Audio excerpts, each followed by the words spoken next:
तो hey guys, स्वागत है आपका कॉमिक एंड के चैनल में। और आज मैं एक्सप्लेन करने वाला हूँ डीमन स्लेयर के सीजन 3 के आखिरी एपिसोड को। तो अगर आपने पिछले एपिसोड अभी तक नहीं देखे तो जाके जरूर से देख ले। उन वीडियोस की लिंक आपको डिस्क्रिप्शन में मिल जाएगी। तो चलिए बिना किसी देरी के वीडियो को अब स्टार्ट करते हैं।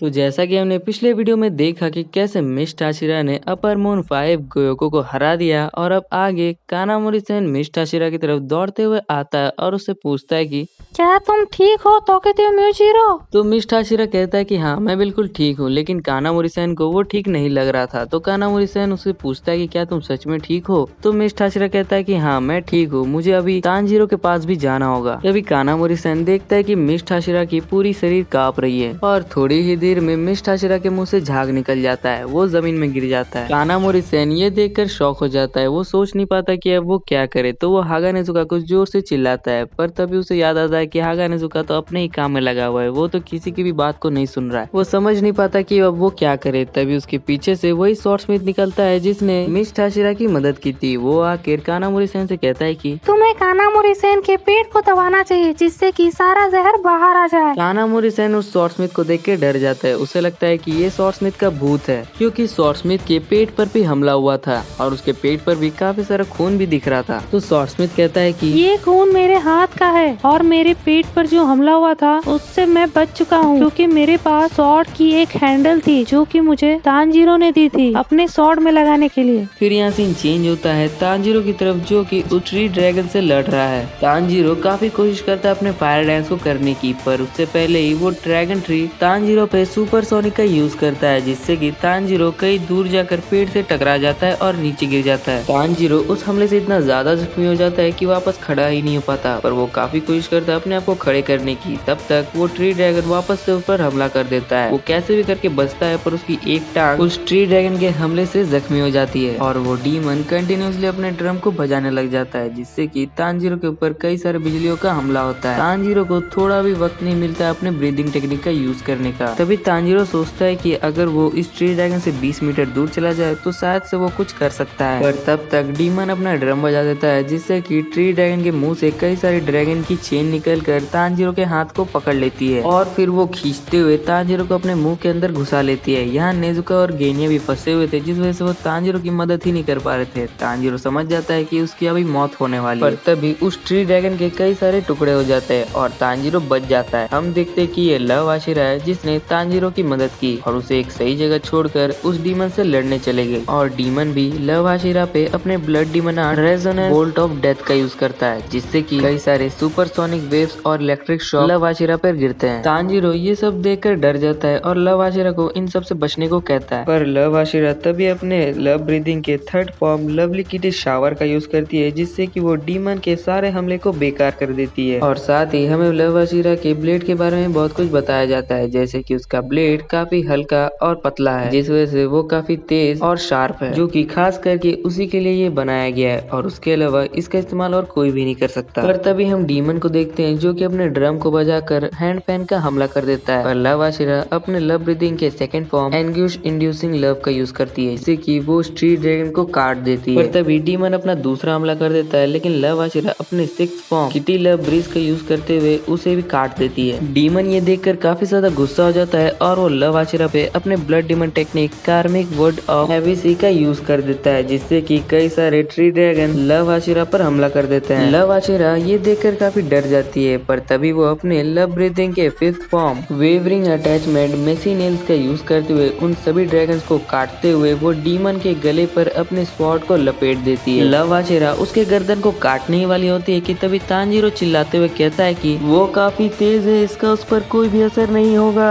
और हम देखते हैं कि डीमन अपना मुंह खोल देता है। लव आशिरा समझ नहीं पाती है कि ये क्या कर रहा है। तभी तांजीरो फिर कहता है कि उसकी गर्दन काटने का कोई फायदा नहीं, क्योंकि वो तो उसकी असली बॉडी है ही नहीं। लव आशिरा ये सुनकर शॉक हो जाती है, और तब तक डीमन अपने मेंटेनिंग स्क्रिंज का यूज कर देता है, जिससे कि लव आशिरा अनकॉन्शियस हो जाती है। लव आशिरा अनकॉन्शियस होके उसी के सामने बैठ जाती है, और तांजीरो नेजुको गेनिया उसे देखकर काफी डर जाते हैं, पर डीमन उसे देखकर शॉक हो जाता है, क्योंकि उसके अटैक के बावजूद भी लव आशिरा को ज्यादा कुछ नहीं हुआ। डीमन समझ जाता है कि लव आशिरा काफी स्ट्रॉन्ग है, तो डीमन प्लान करता है कि वो इस आशिरा को मार कर खा जाएगा और इसके स्ट्रेंथ को हासिल कर लेगा। तो वो उसे मारने के लिए उसके सर पर वार करता है। तांजीरो ये देखकर लव आशिरा को बचाने के लिए दौड़ता है और यहाँ लव आशिरा अपने मेमोरीज में ही खो गई थी, जहाँ वो देख रही थी कि कैसे उसने बचपन में अपने से ज्यादा भारी पत्थर को उठा लिया था। और जब लोग उसे देखने आते थे तो वो ये देखकर उसे इनकार कर देते थे, क्योंकि वो ज्यादा खाना खाती है और उसके हेयर का कलर भी अलग है, जिस वजह से उसकी शादी नहीं हो पा रही थी। लव आशिरा इन सब यादों में ही खो गई थी और यहाँ डीमन उस पर हमला करने वाला होता है कि तब तक तांजीरो, नेजुको और गेनिया आकर उसे डीमन से बचा ले जाते हैं। तांजीरो, नेजुको और गेनिया उसे डीमन से जितनी दूर हो सके उतनी दूर से ले जाते हैं, क्योंकि लव आशिरा ही उनकी आखिरी होप है। और यहाँ डीमन भी अपने ड्रम को बजाकर उन पर इलेक्ट्रिक शॉक का हमला करता है, पर तब तक नेजुको, तांजीरो और गेनिया लव आशिरा को काफी दूर ले जा चुके थे, जिस वजह से डीमन का हमला उन पर नहीं हो पाता है। और यहाँ लव आशिरा भी अपने होश में आ चुकी थी और वो तांजीरो, गेनिया और नेजुको से कहती है कि तुम सबका शुक्रिया मुझे बचाने के लिए, और डीमन सेंटर ही मेरा घर है और मैं अपने घर के किसी भी मेंबर पर हमला होते हुए नहीं देख सकती, तो तुम लोग मुझे अकेला छोड़ दो, मैं इस डीमन को रोकती हूँ। फिर लव आशिरा अपने मॉम और डैड को थैंक्स कहती है जिसने उसे जन्म दिया, फिर वो डीमन सेंटर को थैंक्स कहती है जिसने उसकी देखभाल की, फिर वो उन लोगों को थैंक्स कहती है जिसने उसकी मदद की, और आखिर में वो इयोगुरो सैन को थैंक्स कहती है जिसने उसे शॉक्स दिए। फिर लव आशिरा डीमन पर हमला करने निकल जाती है, तो डीमन भी अपने ट्री ड्रैगन को लव आशिरा पर छोड़ देता है, पर इस बार लव आशिरा पहले से ज्यादा तेज हो गई थी, जिस कारण वो उन सभी ट्री ड्रैगन्स को एक एक करके काटते जा रही थी। और यहाँ नेजुको, तांजीरो और गेनिया हान तेंगु को मारने के लिए उसके पास जा रहे थे, पर तभी डीमन उन तीनों को देख लेता है और उन पर ट्री ड्रैगन का हमला कर देता है, और सही वक्त पर लव आशिरा आकर उस ट्री ड्रैगन को खत्म कर देती है। डीमन ये देखकर शॉक हो जाता है कि ये पहले से भी ज्यादा स्ट्रॉन्ग और तेज हो गई है। तभी हम लव आशिरा के गले में वैसा ही मार्क देखते हैं जैसा कि हमने मिस्ट आशिरा में देखा था। डीमन ये मार्क देखकर समझ जाता है कि ये वही मार्क है जो डीमन के मौत का कारण बनता है। और यहाँ दूसरी तरफ नेजुको, गेनिया और तांजीरो मिलकर हान तेंगु को पेड़ से बाहर निकालने की कोशिश कर रहे थे, और तभी गेनिया अपने डीमन जैसे दांतों से पेड़ को काट कर फेंक रहा था। और हमें यहाँ पता चलता है कि गेनिया के पास एक स्पेशल एबिलिटी है कि वो डीमन की तरह कुछ वक्त के लिए डीमंस के पावर को होल्ड कर सकता है, क्योंकि उसके पास ब्रीदिंग टेक्निक्स नहीं है, जिस वजह से उसने गुस्से में एक बार डीमन को ही खा लिया था, जिसके बाद से उसके पास ये पावर्स आ गए। फिर हम तांजीरो को देखते हैं जिस पर ट्री के ब्रांचेस ने हमला कर दिया है। नेजुको जब ये देखती है तब वो उस ट्री पर फायर जनरेट कर देती है, जिसके बाद तांजीरो के ब्लेड पर भी फायर जनरेट हो जाता है, जिसके बाद तांजीरो उन सारे ब्रांचेस को काट देता है, और थोड़ी ही देर बाद उन तीनों की कोशिशों की बदौलत वो पेड़ को भी पूरी तरह काट देते हैं। पर हान तेंगु वहाँ नहीं रहता, वो वहाँ से पहले ही भाग चुका है। तांजीरो की नजर जब हान तेंगु पे पड़ती है तो वो उसे मारने उसके पीछे पीछे भागता है। तभी हम गेनिया को देखते हैं जो कि एक पेड़ को उसके जड़ से उखाड़ देता है और हान तेंगु पर दे मारता है। और इसी के साथ साथ यहाँ हो जाती है एपिसोड की एंडिंग। और मैं समझ सकता हूँ यहाँ कुछ लोग कंफ्यूज भी हुए होंगे, क्योंकि डीमन सब तक मरा नहीं और पार्ट की एंडिंग हो गई। जैसा कि मैंने पिछले वीडियो में कहा था कि आने वाली मेरी नई वीडियो में सीजन 3 की एंडिंग हो जाएगी, लेकिन यहाँ डीमन मरा नहीं और सीजन 3 की एंडिंग ऐसा तो नहीं हो सकता। तो गाइज मुझे माफ करना, क्योंकि यहाँ सीजन 3 की एंडिंग नहीं हो रही। मुझे लगा कि पार्ट जल्दी खत्म हो जाएगा, यहाँ चैप्टर ज्यादा नहीं बचे हैं, पर मैं गलत था। यहाँ बहुत सारे चैप्टर्स भी अभी बाकी हैं, तो आने वाली मेरी नई वीडियो में सीजन 3 की एंडिंग हो जाएगी। तो वेट करो उस आने वाली वीडियो की, और अगर आपको ये वीडियो पसंद आया तो प्लीज चैनल को लाइक और सब्सक्राइब कर देना। मैं मिलूंगा आपसे अगली वीडियो में, और तब तक के लिए गुड बाय।